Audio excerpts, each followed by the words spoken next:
साथियों, हमारे YouTube channel Arun Bharati sir research centre में आप सभी का स्वागत है। मैं आपके लिए बहुत ही महत्वपूर्ण क्लास लेकर के आया हूँ। क्लास का नाम है प्रारंभिक रसायन विज्ञान। ये आपकी यूपी त्रिपक्षी PET SSC GD UP PCS IS UPP इत्यादि एग्जाम्स में बहुत ही पूछी जाती है। तो शुरू करने से पहले अगर आप हमारे यूट्यूब चैनल पर नए आए हैं तो पहले यूट्यूब चैनल को सब्सक्राइब कर लें और बेल आइकन को प्रेस कर लें ताकि आपकी अगले वीडियो का नोटिफिकेशन आपके पास पहुंच जाए। तो शुरू करते हैं प्रारंभिक रसायन विज्ञान। इसको थोड़ा जूम कर लेते हैं। शुरू करते हैं। पदार्थ का परमाणु सिद्धांत डाल्टन ने प्रतिपादित किया था। अगर आपसे पेपर में पूछा जाए पदार्थ का परमाणु सिद्धांत किसने किया था तो डाल्टन ने प्रतिपादित किया था। उनके अनुसार पदार्थ अत्यंत छोटे छोटे अविभाज्य कणों से मिलकर बना होता है जिन्हें परमाणु कहते हैं। तो परमाणु किसे कहते हैं? जो छोटे छोटे अविभाज्य कणों से मिलकर बना होता है उसे परमाणु कहते हैं। दो न्यूट्रॉनों के बीच आकर्षण बल निम्न होते हैं, गुरुत्वीय बल तथा नाभिकीय बल। दो न्यूट्रॉनों के बीच आकर्षण बल होते हैं कौन कौन से? गुरुत्वीय बल और नाभिकीय बल। आगे देखते हैं। इलेक्ट्रॉन एक ऋण आवेशित कण है। इलेक्ट्रॉन क्या है? कि ऋण आवेशित कण है जिसकी खोज J.J. थॉम्सन ने कैथोड किरणों में की थी। इलेक्ट्रॉन की खोज किसमें? इलेक्ट्रॉन क्या है? इलेक्ट्रॉन ऋण आवेशित कण है जिसकी खोज किसने की थी? J.J. थॉम्सन ने कैथोड किरणों में की थी। कैथोड किरणें इलेक्ट्रॉनों की धाराएं होती हैं। कैथोड किरणें क्या होती हैं? इलेक्ट्रॉन की धाराएं होती हैं। सर्वाधिक विद्युत ऋणात्मक फ्लोरीन है जबकि सर्वाधिक विद्युत धनात्मक फ्रांसियम है। तो सर्वाधिक विद्युत ऋणात्मक कौन से? फ्लोरीन है। और जबकि सर्वाधिक विद्युत धनात्मक तत्व कौन से? फ्रांसियम है। आगे देखते हैं। बहुत ही इंपॉर्टेंट क्लास है, अपने दोस्तों को जरूर शेयर कीजिएगा। किसी तत्व के रासायनिक गुण नाभिक के बाहर विचरण करने वाले इलेक्ट्रॉनों की संख्या द्वारा तय किए जाते हैं। किसी तत्व के जो रासायनिक गुण हैं वो नाभिक के बाहर विचरण करने वाले टहलने वाले इलेक्ट्रॉनों की संख्या द्वारा तय किए जाते हैं। न्यूट्रॉन की खोज आपकी किसने की थी? जेम्स चैडविक ने की थी। कब? 1932 में न्यूट्रॉन की खोज की थी। न्यूट्रॉन एक विद्युत उदासीन कण है। न्यूट्रॉन का है एक विद्युत उदासीन कण है। न्यूट्रॉन का द्रव्यमान परमाणु हाइड्रोजन परमाणु के द्रव्यमान के लगभग बराबर होता है। जो न्यूट्रॉन का द्रव्यमान होता है वो हाइड्रोजन परमाणु के द्रव्यमान के क्या होता है? लगभग बराबर होता है। आगे देखते हैं। वे तत्व जिनके प्रोटॉनों की संख्या या परमाणु क्रमांक समान और न्यूट्रॉनों की संख्या भिन्न होती है उसे रसायन समस्थानिक कहते हैं। क्या? वे तत्व जिनके प्रोटॉनों की संख्या का परमाणु क्रमांक क्या होता है? समान और न्यूट्रॉनों की संख्या भिन्न होती समस्थानिक कहलाते हैं। परमाणु संगठन करने वाले तीन मौलिक कण हैं इलेक्ट्रॉन, प्रोटॉन, न्यूट्रॉन। परमाणु का संगठन करने वाले तीन मौलिक कण कौन कौन से हैं? इलेक्ट्रॉन है, प्रोटॉन है, न्यूट्रॉन है। इलेक्ट्रॉन की खोज J.J. थॉम्सन ने कैथोड किरणों में की। प्रोटॉन की खोज गोल्डस्टीन ने की थी। तो प्रोटॉन की खोज किसने की थी? गोल्डस्टीन ने की थी। और इलेक्ट्रॉन की खोज किसने की थी? J.J. थॉम्सन ने की थी। प्रोटॉन क्या है? प्रोटॉन एक धनावेशित कण है जबकि इलेक्ट्रॉन एक क्या है? ऋणावेशित कण है। आपसे पेपर में पूछा जाता है प्रोटॉन कैसे है? प्रोटॉन कौन से कण है? तो धनावेशित कण है जबकि इलेक्ट्रॉन ऋणावेशित कण है। किसी परमाणु के नाभिक में उपस्थित न्यूट्रॉनों तथा प्रोटॉनों की संख्या का योग उसकी द्रव्यमान संख्या कहलाती है। तो द्रव्यमान संख्या क्या कहलाती है? किसी परमाणु के नाभिक में उपस्थित न्यूट्रॉन और प्रोटॉनों की संख्या क्या होती है? द्रव्यमान संख्या कहलाती है। नाभिक में उपस्थित प्रोटॉनों की संख्या को परमाणु क्रमांक कहते हैं। जो नाभिक में उपस्थित प्रोटॉनों की संख्या होती है उसी को क्या कहते हैं? परमाणु क्रमांक कहते हैं। आगे देखते हैं। बहुत ही इंपॉर्टेंट क्लास है आपकी। अमोनिया एक तीक्ष्ण गंध वाली रंगहीन गैस है। यह जल में अति विलय है। अमोनिया एक क्या है? तीक्ष्ण गंध वाली रंगहीन क्या है? गैस है। यह जल में अति विलय है। अमोनियम हाइड्रोक्साइड अमोनिया का जलीय विलयन है। जो अमोनियम हाइड्रोक्साइड होता है वो अमोनिया का क्या होता है? जलीय विलयन होता है जो कि क्षारीय होता है। अमोनियम हाइड्रोक्साइड क्या है? क्षारीय होता है। ये अमोनिया का क्या होता है? जलीय विलयन होता है।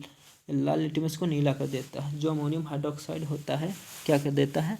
लाल लिटमस को नीला कर देता है। एल्युमिनियम मुक्त अवस्था में पाई जाती है। एल्युमिनियम क्या होती है? एल्युमिनियम मुक्त अवस्था में पाई जाती है। एल्युमिनियम के कुछ मुख्य खनिज हैं कौन कौन से हैं? बॉक्साइट, फेल्सपार, क्रोलाइट आदि। एल्युमिनियम के मुख्य खनिज कौन कौन से हैं? बॉक्साइट है, फेल्सपार है, क्रायोलाइट है। पीतल, तांबा, जिंक मिश्रित रूप है। क्या है? पीतल, तांबा, जिंक क्या है? मिश्रित रूप है। आगे देखते हैं। इसमें तांबा और जिंक का अनुपात गुण के आधार पर अलग अलग रहता है। तांबा मुक्त एवं संयुक्त दोनों अवस्था में पाया जाता है। तांबा क्या है? तांबा मुक्त एवं संयुक्त अवस्था में दोनों में पाया जाता है। तांबा जो है आपका वो मुक्त और संयुक्त अवस्था में दोनों में पाया जाता है। तांबा का शोधन विद्युत अपघटनीय पृथक्करण द्वारा किया जाता है। किसके द्वारा? विद्युत अपघटनीय पृथक्करण के द्वारा किया जाता है। हीलियम का गलनांक सबसे कम होता है। आपसे पेपर में पूछा जाता है कि सबसे कम गलनांक किसका होता है, तो हीलियम का गलनांक सबसे कम होता है। पारा या मरकरी अन्य धातुओं के साथ क्रिया करके धातु अमलगम का बनाती है। जो आपकी पारद होती है जिसे मरकरी मरकरी कहते हैं, ये अन्य धातुओं के साथ क्रिया करके क्या धातु अमलगम बनाती है। जंग लोहे के संचारण में अहम भूमिका निभाता है। जो जंग होता है, जंग लोहे संचारण में अहम भूमिका निभाता है। ऐसा जल जिसमें नमक उपस्थित रहता है उसे जैसे समुद्र जल में लोहे में शीघ्र जंग लग जाती है। आपसे अगर पेपर में पूछा जाता है कि कोई चीज़ अगर उसमें नमक में कोई चीज़ डाल दो तो उसमें संक्षारण मतलब लोहे की जंग जल्दी क्यों लग जाती है, तो इसी लग जाती है क्योंकि उसमें क्या होता है, सोडियम होता है। लोहे में जंग लगना एक रासायनिक परिवर्तन है। लोहे में जंग लगना एक क्या है? एक रासायनिक परिवर्तन है। लोहे पर जंग लगने से लोहे का भार बढ़ जाता है। क्या होता है? बढ़ जाता है। सोने की शुद्धता कैरेट में मापी जाती है। 24 कैरेट का सोना शुद्ध होता है। आपकी जो सोने की शुद्धता होती है वो किस में? कैरेट में मापी जाती है। और शुद्ध सोना जो होता है कितना होता है? 24 कैरेट का होता है। 18 कैरेट सोने में शुद्ध सोने का प्रतिशत निम्नलिखित तरीके से निकालते हैं, जैसे 18 × 100/24 बराबर 75%। लोहे की चादर पर जस्ते की परत चढ़ाना यशद लेपन गैल्वेनाइजेशन कहलाता है। जिंक की परत पर चढ़े लोहे को गैल्वेनीकृत लोहा कहते हैं। जो लोहे की चादर पर जस्ते की परत चढ़ाना कहते हैं उसे क्या कहते हैं? यशद लेपन या गैल्वेनाइजेशन कहते हैं। कांच एक अक्रिस्टलीय ठोस पदार्थ है। कांच क्या है? एक अक्रिस्टलीय ठोस पदार्थ है। आयरन को जंग लगने को रोकने के लिए पेंट करना, ग्रीज लगाना, जस्ता चढ़ाना लाभकारी है। अच्छा, किसी लोहे पर पेंट क्यों चढ़ाई जाती है? वो इसीलिए चढ़ाई जाती है क्योंकि वह आयरन को जंग लगाने से रोकने के लिए लगाई जाती है। लोहे पर संक्षारण मतलब आयरन मतलब क्या उस पर जो क्या बोलते हैं उसे पुर्जा ना लगे। मुद्रा धातुओं की वैद्युत चालकता धातु में सबसे उच्च होती है। मुद्रा धातुओं की जो वैद्युत चालकता धातु में सबसे उच्च होती है। सिल्वर की वैद्युत चालकता और ऊष्मा चालकता दो तत्वों में सबसे उच्च है। क्या है? सिल्वर मतलब चांदी, विद्युत चालकता और ऊष्मा चालकता तत्वों में सबसे उच्च है। विद्युत चालकता क्रम निम्नलिखित है। चांदी का सबसे ज़्यादा, फिर तांबा का, एल्यूमिनियम का, इस्पात का। कांसा, ब्रांज, तांबा और टिन का मिश्र धातु है। जो कांसा है आपका, जिसे ब्रांज इंग्लिश में बोलते हैं, तांबा और टिन का मिश्रित धातु है। आगे देखते हैं। कांसे का उपयोग बर्तन या मूर्तियाँ बनाने में होता है। जो आपके कांसा होता है उसका काहे में उपयोग होता है? बर्तन या मूर्तियाँ बनाने में कांसे का उपयोग होता है। लोहे का शुद्ध वाणिज्यिक रूप पिटवा लोहा है। लोहे का जो शुद्ध वाणिज्यिक रूप क्या है? पिटवा लोहा है। पिटवा लोहा लोहे का सबसे शुद्ध रूप है। इसमें कार्बन की मात्रा स्टील से भी कम होती है। जो पिटवा लोहा होता है लोहे के सबसे शुद्ध रूप होता है, इसमें कार्बन की मात्रा स्टील से भी कम होती है। कोयले की गुणवत्ता का निर्धारण उसमें निहित कार्बन के अनुपात पर डिपेंड करती है। जो कोयले की गुणवत्ता का निर्धारण उसमें क्या होता है? निहित कार्बन के अनुपात पर डिपेंड करती है। आगे देखते हैं। लिग्नाइट भूरा कोयला भी कहा जाता है। लिग्नाइट को क्या कहता है? भूरा कोयला भी कहा जाता है। लिग्नाइट को भूरा कोयला भी कहा जाता है। विद्युत चुम्बक के रूप में लोहा, स्टील, निकेल, कोबाल्ट आदि का प्रयोग किया जाता है। जो विद्युत चुम्बक के रूप में लोहा, स्टील, निकेल, कोबाल्ट आदि का प्रयोग किया जाता है। तांबा का प्रयोग विद्युत चुम्बक के रूप में नहीं किया जाता। जो तांबा का उपयोग किस में नहीं किया जाता? विद्युत चुम्बक के रूप में नहीं किया जाता। Portland cement gypsum CaSO4 × 2H2O मिलाने से सीमेंट की उत्कृष्टता बढ़ जाती है। पोर्टलैंड सीमेंट में जिप्सम अगर मिला दिया जाता है तो उसकी उत्कृष्टता क्या होती है? बढ़ जाती है। आगे देखते हैं। सीमेंट की खोज जोसेफ स्पीडन 1824 में की थी। सीमेंट की खोज आपकी किसने की थी? जोसेफ स्पीडित ने की थी। कब की थी? 1824 ईस्वी में की थी। सीमेंट का रंग ब्रिटिश तट पर पोर्टलैंड द्वीप पर उत्खनित पत्थर के समान होने के कारण से इसका नाम पोर्टलैंड सीमेंट रखा गया। अच्छा, पोर्टलैंड सीमेंट क्यों रखा गया? क्योंकि पोर्टलैंड द्वीप पर उत्खनित पत्थर के समान होने के कारण से पोर्टलैंड सीमेंट रख दिया गया। पोर्टलैंड सीमेंट 35% पर फ्लाई ऐश पाया जाता है जो वातावरणीय प्रदूषण उत्पन्न करता है। पोर्टलैंड जो सीमेंट होती है उससे 35% पर फ्लाई ऐश पाया जाता है जो वातावरण को क्या करता है? प्रदूषित करता है, पोल्यूटेड करती है। आगे देखते हैं। बिजली की इस्त्री में अभ्रक के ऊपर नाइक्रोम का तार लिपटा रहता है। जो बिजली की इस्त्री होती है उसके अभ्रक के ऊपर नाइक्रोम का तार लिपटा होता है, क्योंकि नाइक्रोम का गलनांक सबसे अधिक होता है। अभ्रक एक अच्छा प्रतिरोधी है। अभ्रक क्या एक अच्छा प्रतिरोधी है जो उच्च ताप पर भी नहीं पिघलता। जब नाइक्रोम के तार में धारा प्रवाहित की जाती है तो वह गर्म हो जाती है, उसे आवरण भी गर्म हो जाती है, जो कपड़ों को प्रेस कर देती है। क्या करती है?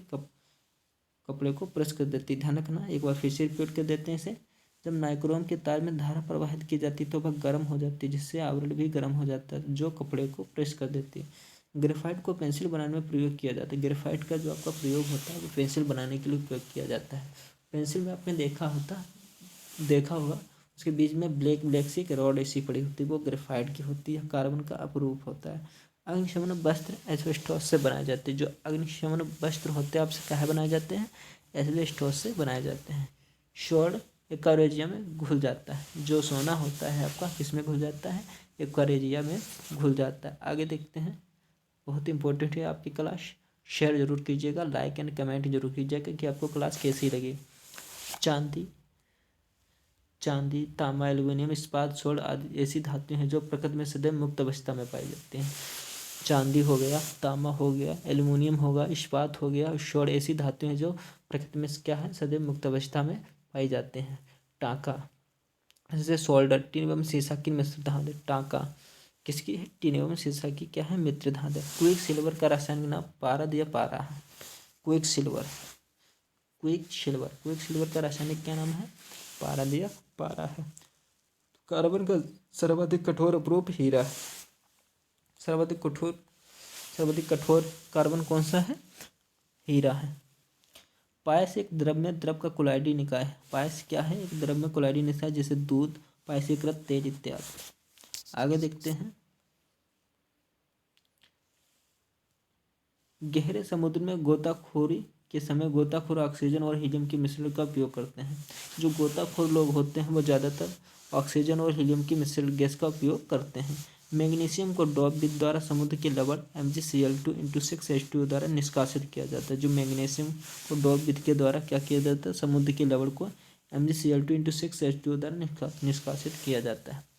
समुद्र के जल का शोधन करने के लिए सामान्य रूप से आश्वन डिस्टिलेशन विधि में प्रयोग लाई जाती है। कौन सी? डिस्टिलेशन विधि प्रयोग में लाई जाती है समुद्र के जल के शोधन करने के लिए। आगे देखते हैं, साधारण फिटकरी का रासायनिक नाम पोटेशियम एल्युमिनियम सल्फेट होता है, जिसे पोटास एल्बम भी कहते हैं। पोटास क्या कहते हैं? पोटास एल्बम भी कहते हैं। इसका रासायनिक नाम क्या होता है फिटकरी का? Potassium aluminium sulphate. K2SO4 into L2SO4 का होल थ्राइज इंटू 24H2O। ये बहुत ही पेपर में पूछा गया है, काफ़ी बार पूछा गया है पेपर में, इसे याद जरूर कर लीजिएगा। फिटकरी रक्तस्राव को रोक देती है और इसका कारण स्कंदन कोगुलेशन है। फिटकरी रक्तस्राव को क्या रोक देती है? इसका कारण क्या है? स्कंदन, जिसे कोगुलेशन कहते हैं। क्रिस्टलीकरण विधि ठोस पदार्थों के शोधन में प्रयोग होती है।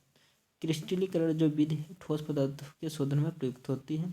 अशुद्ध जल का सबसे शुद्धतम रूप है। अशुद्ध जल का सबसे शुद्धतम रूप कौन सा है? अशुद्ध जल, जबकि वायु विभिन्न गैसों के समांगी मिश्रण है।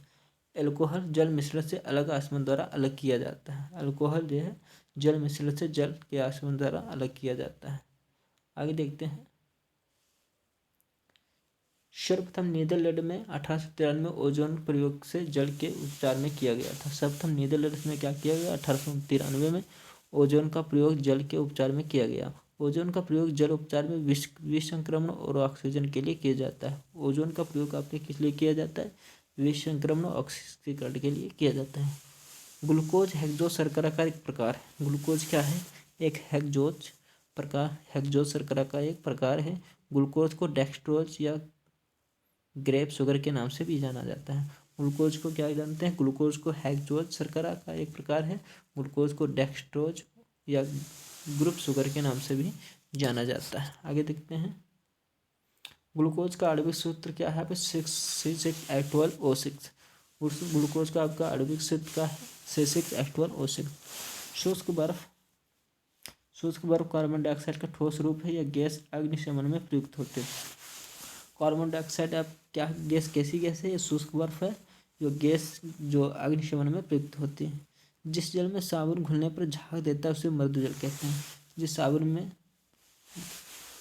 जिस जल में साबुन घुलने पर झाग देता है उसे क्या कहते हैं? मृदुजल कहते हैं। तथा जिसमें साबुन नहीं घुलता वह झाग नहीं देता, कठोर जल कहलाता है। आगे देखते हैं। आग बुझाने के लिए कार्बन डाइऑक्साइड गैस का प्रयोग किया जाता है। यह जलने में सहायक नहीं होती, जबकि कार्बन डाइऑक्साइड होती है उसका प्रयोग किया जाता है आग को बुझाने के लिए, क्योंकि यह जलती नहीं है। रासायनिक दृष्टि से चूने के पानी को कैल्शियम हाइड्रोक्साइड कहते हैं। चूने के पानी को क्या कहते हैं? कैल्शियम हाइड्रोक्साइड कहते हैं, जिसका रासायनिक सूत्र क्या है? CaOH2। वनस्पति तेलों का हाइड्रोजन गैस के साथ निकल की उपस्थिति में संतृप्त वसाओं में परिवर्तित किया जाता है। इस क्रिया को हाइड्रोजनीकरण कहते हैं। हाइड्रोजनीकरण किसे कहते हैं ये देखते हैं। वनस्पति तेलों के हाइड्रोजन गैस के साथ निकल की उपस्थिति संतृप्त वसाओं में परिवर्तित किया जाता है। इस क्रिया को हाइड्रोजनीकरण कहते हैं।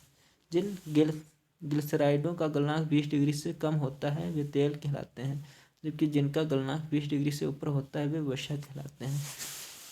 क्या कहते हैं? जिन ग्लिसराइडों का गलनांक 20 डिग्री से कम होता है वे क्या कहलाते हैं? तेल कहलाते हैं, जबकि जिनका गलनांक 20 डिग्री से ऊपर होता है वे क्या कहलाते हैं? वसा कहलाते हैं। आगे देखते हैं।